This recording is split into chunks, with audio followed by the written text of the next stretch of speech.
Well, when it comes to your baby, are you a co-sleeper or a controlled crier? Do you believe in demand feeding and baby-led weaning? A visiting consultant says parenting labels are becoming overused and dangerous, dividing mums into tribes and leaving many feeling like failures. As a mum of 5, Pinky McKay knows all too well the conflicting advice that comes with parenting.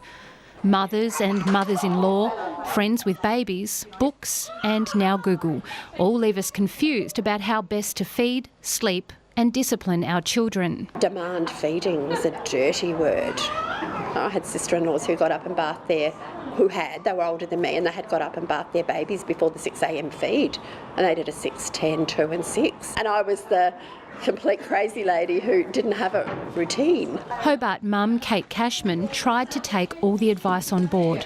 Ta-da! Ta-da! But a lot of it didn't feel right. If your instincts are telling you to do something else, you just need to follow those instincts. That meant letting Spencer sleep in her bed.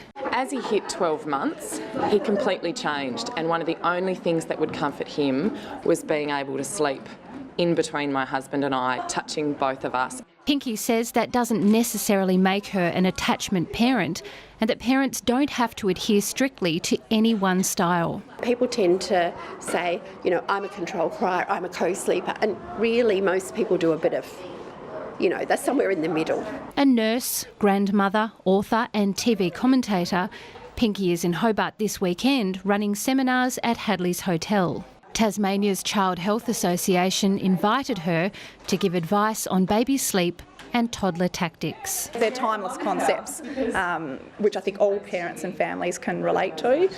So the Child Health Association is about providing support and resources. When it comes to infants, Pinky says the best thing to do is watch your baby, not the clock. There's a lot of pressure for parents to do control crying and baby sleep training from very young ages, and the evidence is that this isn't good for babies' brain developments. As for toddlers, it's practising patience. We don't punish a kid for falling off a bike, that's a mistake. So, when they do something or spill a drink, it's not actually deliberately out to get you. Pinky says toddlers, like little Angus here, tend to have a bad reputation, with terms like tantrums and the terrible twos often being thrown around in their presence. But she says really they're just little people like us trying to communicate their needs and their feelings. You can book in for Pinky's seminars on her website. Alison Costello, Win News. I'm sure they'll be very popular. Well, having a look now at the weather.